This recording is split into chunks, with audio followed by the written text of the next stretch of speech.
안녕하세요. 내 돈 딱 내 주위에 돈 되는 이야기 딱 찾아드리는 정현우 인사드리겠습니다.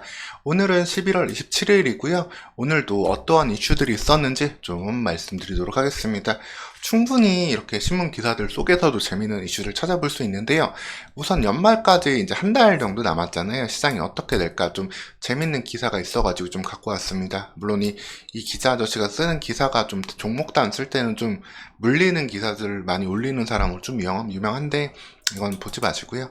네, 일단 요건 데이터만 한번 보시죠. 2017년 이후에 11월 15일까지 S&P 지수가 5% 이상 올랐다면은 추가 상승이 나오는 경우가 이렇게 5번이 있다라고 보시면 되겠습니다. 하지만 그 추가 상승 폭 같은 경우에는 그렇게 크지 않은 모습이고요. 현재도 이미 1.8% 올라가 있기 때문에 추가 상승 여력은 좀 제한되어 있다. 떨어진 경우도까지 감안하면은 이제 뭐 연말까지 좀 또이또이하게 갈 수 있는데 여기서 한번 봐야 될 거는 매그니피센트 7이라고 하죠. 기술주 중심으로는 움직임이 좀 달라질 수 있겠습니다. 이건 나스닥을 좀 봐야 되는데 여기는 S&P 500을 보면서 좀 얘기했기 때문에 좀 의미가 없다라고 볼 수 있고 기술주 중심으로 좀 보셔야 되고 아마존 같은 경우는 이번 주에도 실적 전망치 말고 이제 이 클라우드 센터에 대한 이야기가 좀 나올 수 있습니다.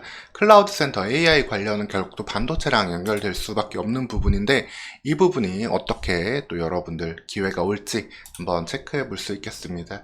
여기에선 기본적으로 계속 삼성전자 하이닉스 말고 반도체 소부장 쪽을 좀 보셔야 돼요. 왜냐면은 내년에도 삼성은 이제 투자를 계속해서 늘려가야 되긴 하거든요. HPM 쪽에서 지금 하이닉스에 좀 선두를 좀 내줬어요. 그래서 하이닉스가 3분기 D램 점유율도 역대 최대치까지 올라왔는데 이게 판매 금액 기준이거든요. 왜냐면 D램 중에서도 HBM은 비싸요. 왜냐면 반도체를 이렇게 여러 개 8단 아니면 12단 적층한 거기 때문에 개당 가격이 비싸서 이걸 많이 팔수록 조금 더 점유율을 올려갈 수 있는데 이 부분 그래서 삼성이 HBM 쪽으로 지금 투자를 더 늘려야 되는 상황이고 관련된 종목들 반도체 소부장 종목들 보셔야 되겠습니다. 특히 반도체 장비 쪽 많이 보실 수 있는데요. 오늘 얘기 나온 것 중에 하나가 디스플레이, LCD랑 OLED 소부장은 그래도 국산화율이 한 70%까지 올라왔어요. 이쪽은. 근데 이쪽은 이제 전방 산업이 좀 약하죠. 근데 반도체 소재는 그래도 어느 정도 좀 국산화율이 올라왔는데 반도체 장비 국산화율은 아직도 20%밖에 안 돼요. 그래서 이 부분에 대해서 기술을 만들어서 장비를 납품할 수 있는 공급들이 나오면은 장비 수주를 좀 강하게 이어갈 수 있겠습니다. 그래서 이 부분을 좀 보셔야 되고 이미 HBM 주들 유명한 주들 많잖아요. 뭐 한미반도체, STI, HPSP 등등 많은데 테크인 같은 기업들도 계속해서 보시면 되겠습니다. 근데 또 여기서 재밌는 게 삼성전자가 이렇게 따라가고 있는데 하이닉스는 또 선제적인 대응을 하나 하는 게 좀 있어요. 팬아웃 패키징이라고 해가지고 사실 HBM 같은 경우에도 어떻게 보면 이 후공정 단계, 이제 패키징 단계에서 나왔던 기술이라고 볼 수 있는데 전공정에서 이제 웨이퍼를 만들잖아요. 웨이퍼를 얼마나 잘 만드냐에 따라 옛날에는 다 결정이 됐는데 지금은 이제 후공정에서 이 만들어낸 패키징을 어떻게 그 효율을 높이느냐에 따라서 즉 전력 사용량은 낮추면서 그러면서 성능을 끌어올려야 돼요. 이게 바로 패키징 방식에 가고 있는데 여기 보시면은 하나 나오는 게 있습니다.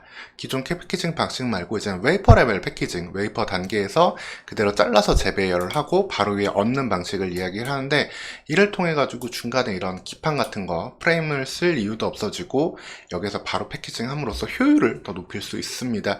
근데 이렇게 2.5D 팬아웃 패키징을 하는데 관련해서 이제 네페스 같은 종목들이 있는데 아직까지 기술이 뭐 크게 올라간 건 아니기 사용되진 않고 있기 때문에 주가에는 큰 영향 없지만 일단 HBM 말고도 이 방식으로도 일정 부분 반도체 그래픽 쪽으로 공급할 수 있다.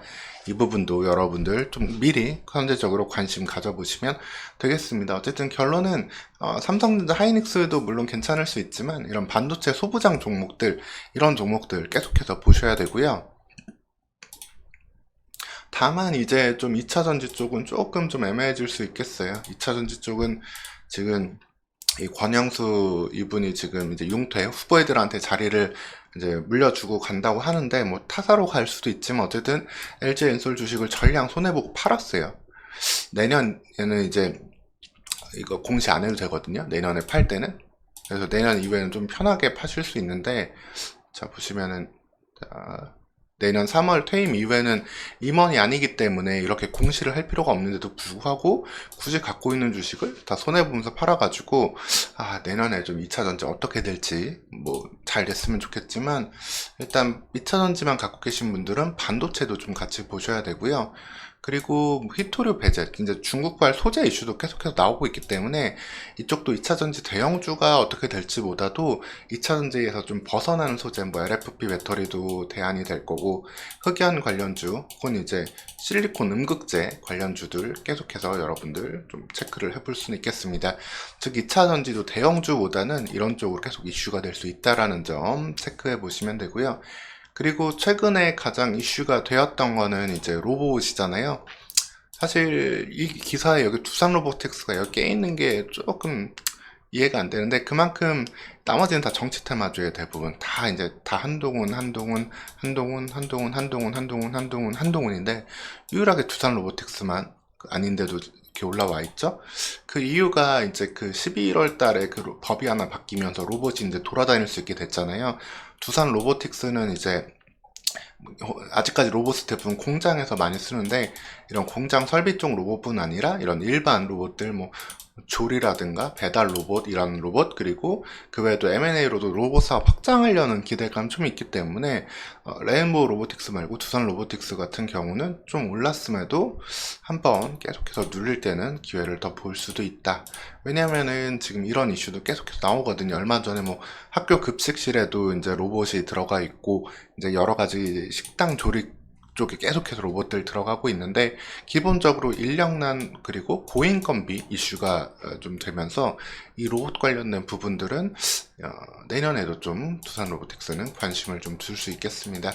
두산 로보틱스에 대해서도 제가 좀 관련해가지고 좀 분석 영상들을 올려드릴 테니까 이 부분도 참고해 보시면 되겠습니다. 그리고 파두 같은 경우에는 이제 얼마 전에 임원의 스톡옵션 행사를 했다고도 말씀드렸는데, 이 부분 이제 스톡옵션 행사는 주가가 쌓야만 할 때 하거든요. 이거는 제가 이전에 말씀드린 영상이 있으니까 확인해 보시면 되고, 어쨌든 뭐 파두까지는 무사히 상장했으니까 뒤에는 어떻게 될지 몰라도 파두는 좀 이제는 좀 다시 한번 바닥 이후에 좀 올라오는 걸 봐도 된다. 그리고 이제 정치 테마주, 아까 한동 관련주들이 많이 올랐다고 말씀드렸는데, 지금 이제 오늘 같은 경우에는 또 이제 충북 청주 관련 종목들, 충북 관련된 종목들로 좀 이슈가 되고 있어요. 거기 이제 출마할 수 있다면서 관련주들도 움직이고 있는데, 근데 사실 인물 관련으로 하는 거는 대선 아니면 사실 크게 약할 수밖에 없거든요. 뭐 결국엔 대선 후보 될 거다 이런 기대감으로 움직이는 건데, 대선은 아직 멀었어요. 대선 멀었고, 그렇다면 좀 정책 이슈로 먼저 움직일 수 있다. 그러면 이런 철도 지하화 같은 것들도 한번 좀 관련된 뭐 특수건설이나 뭐 여러 가지 종목들 참 많이 있잖아요.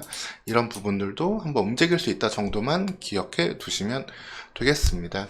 오늘 큰 이슈들은 없는데요. 결과적으로 좀 보면은 대형주의 움직임은 좀 제한될 수밖에 없고요. 반도체든 2차전지든 디스플레이든 대형주 움직임은 좀 밋밋할 수밖에 없고, 계속해서 중소형 관련주들 투자의 수혜를 받거나 뭐 반도체 투자 수혜, 그리고 아니면은 이제 2차 전지 관련 중국의 이제 중국 제재의 수혜, 요런 부분들이 이제 중소형주로는 좀 움직일 수 있다. 그리고 로봇 관련해서도 계속해서 산업에 대한 시대 요구성이 나오고 있는 부분이기 때문에 로봇 관련해서도 좀 볼 수 있다. 이 정도로 오늘 나오는 이슈들 체크해 두시면 되겠습니다. 또 자세한 종목들 이슈는 제가 또 종목별로도 올려드릴 테니까 여러분들 잘 참고해 보시고요.